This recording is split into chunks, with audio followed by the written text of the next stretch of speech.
I was born into a rich and important family in Tyrone, Ireland. I was the youngest of 2 daughters, and we were the only children. My sister, 6 years older than me, was already on the path to adulthood by the time I was old enough to want to play.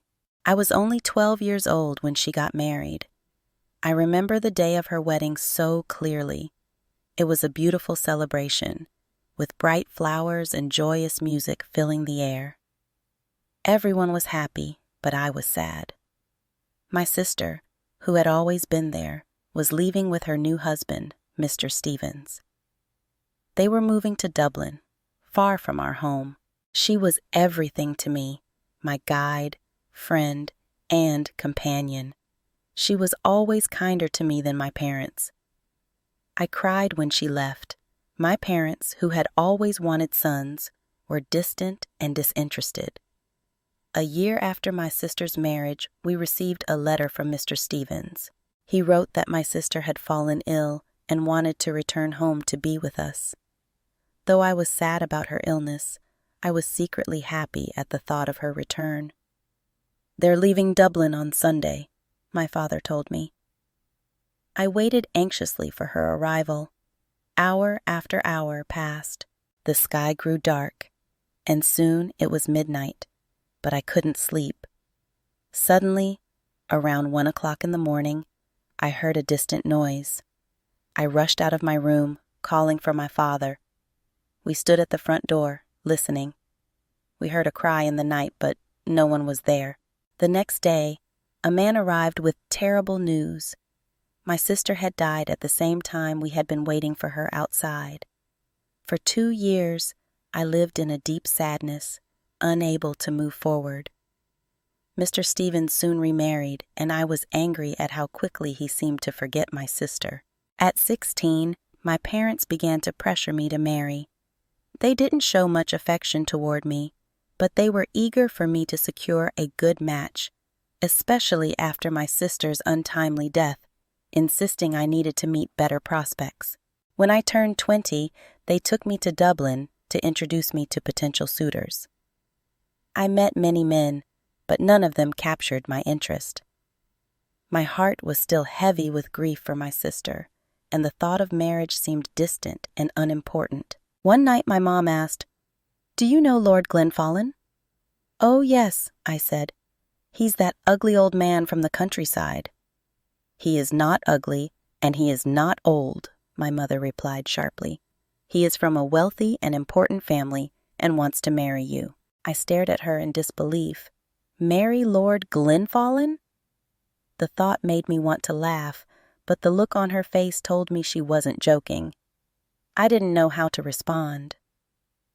The idea of marrying him, an older man, someone I barely knew, someone I certainly didn't love, was absurd. But to my mother, it seemed like the perfect solution to everything. The next morning, I said only one word. Yes, that single word changed my life. I agreed to marry Lord Glenfallen, and by the next spring, we were husband and wife. Lord Glenfallen and I were married the following spring. Our wedding was a grand affair, with many guests, flowers, and music. Everyone seemed happy for me, but deep down, I felt uncertain. 2 days after our wedding, we left Tyrone.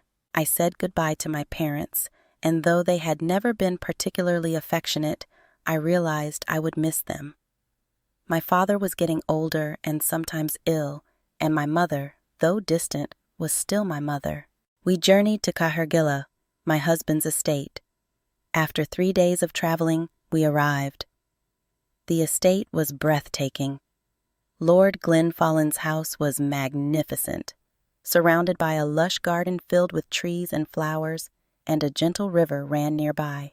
We walked into the grand entrance hall, and there we met Martha, a friendly old woman with smiling blue eyes. She welcomed me with open arms and a kind smile, instantly making me feel at ease. "It's a pleasure to meet you, madam," she said. "Come, let me show you around."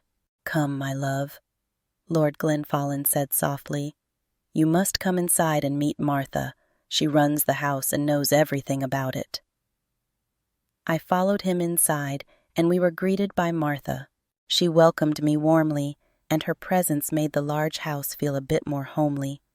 Martha showed me around the house, introducing me to the staff and pointing out the different rooms.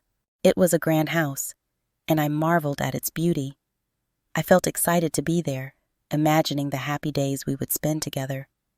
But as we approached my bedroom, something strange happened. Martha opened the door, and my excitement quickly turned to fear. In the corner of the room stood something big and black. At first, I thought it was an old coat, hanging limply as if there were no one inside it, but something about it seemed wrong. I jumped back, startled and suddenly afraid. "Is something wrong, madam?" Martha asked, her voice filled with concern. "Perhaps it's nothing," I said, trying to calm myself. "But I thought I saw something, a big black coat." Martha's face turned pale, her eyes widened, and she looked truly frightened. "Something bad is going to happen," she whispered.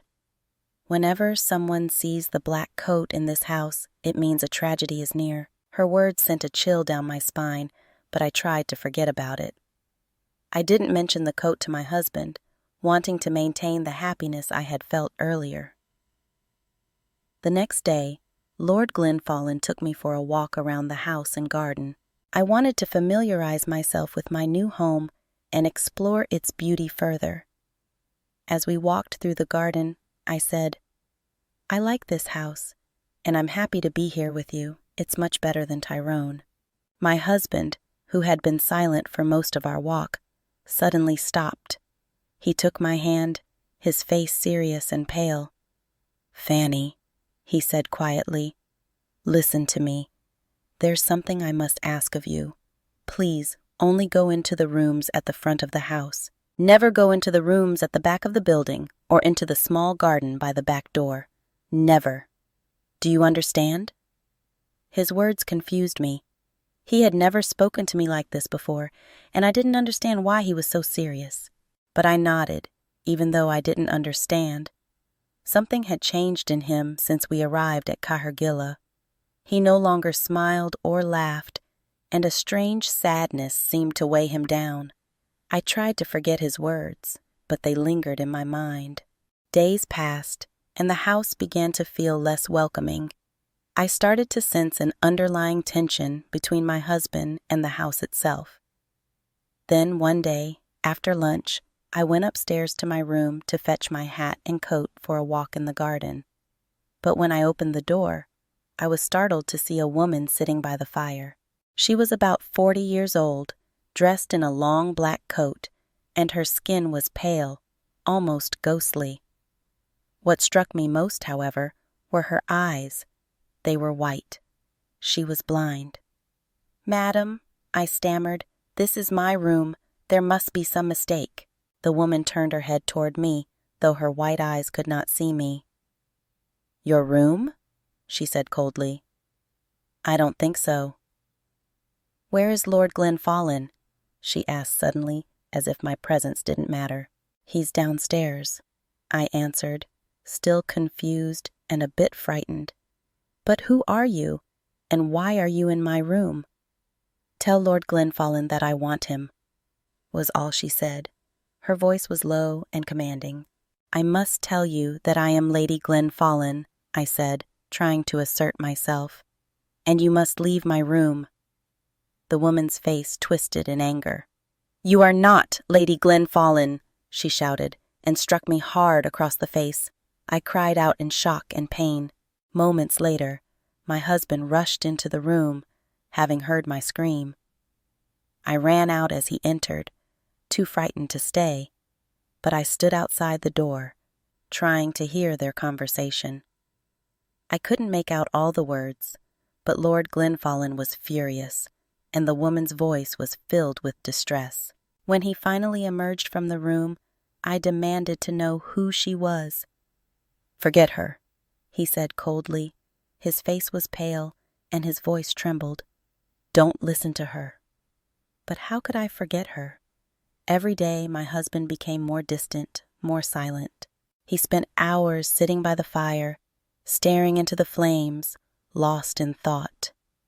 He hardly spoke to me anymore, and the happiness that had once filled our lives seemed to have vanished. I felt trapped, confused, and afraid.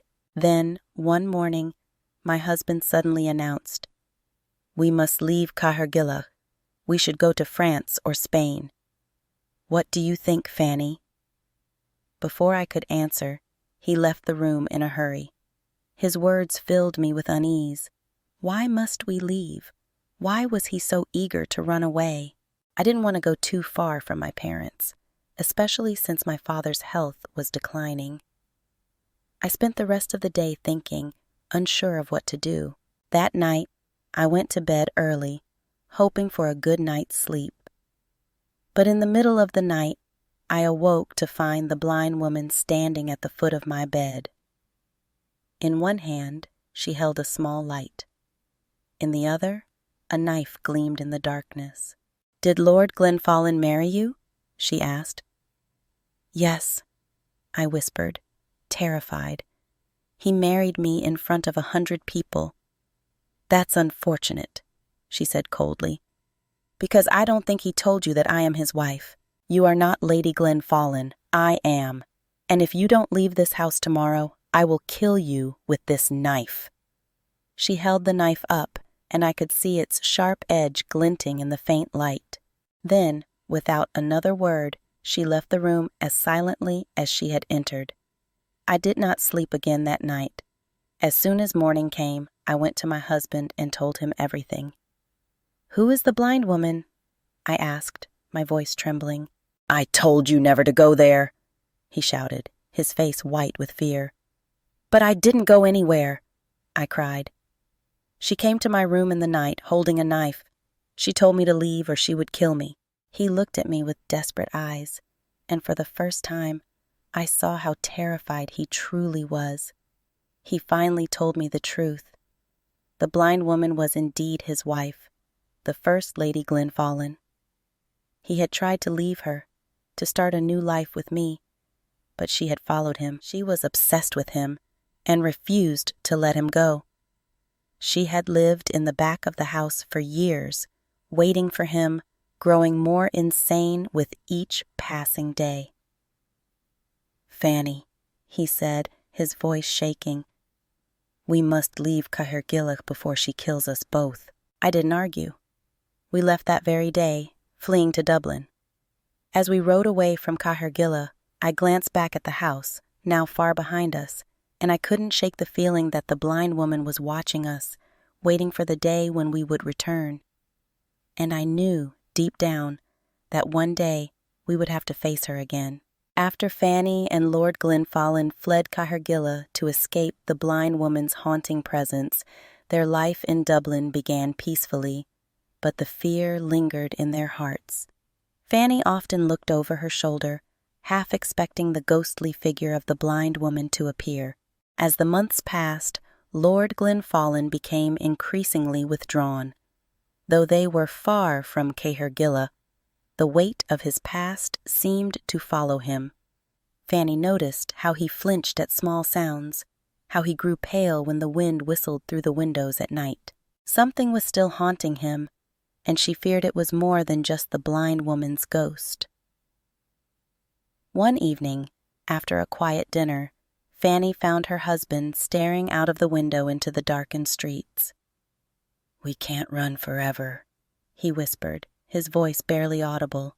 "She will find us." Fanny tried to reassure him, but deep inside she felt the same dread. That night, in her dreams, she saw the blind woman again, standing at the foot of her bed, her white eyes filled with malice. The ghost didn't speak this time, but her silent presence was more terrifying than any words. Fanny woke with a start, drenched in sweat. Days later, a letter arrived.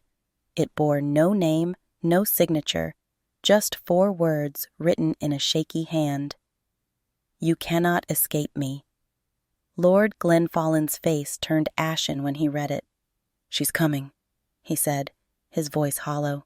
Determined to put an end to the terror once and for all, Fanny convinced her husband to return to Cahergillah to confront the spirit. Together, they traveled back to the eerie mansion, prepared to face whatever awaited them. When they arrived, the house was cold and quiet, just as they had left it. Fanny could feel the presence of the blind woman lurking in the shadows, waiting.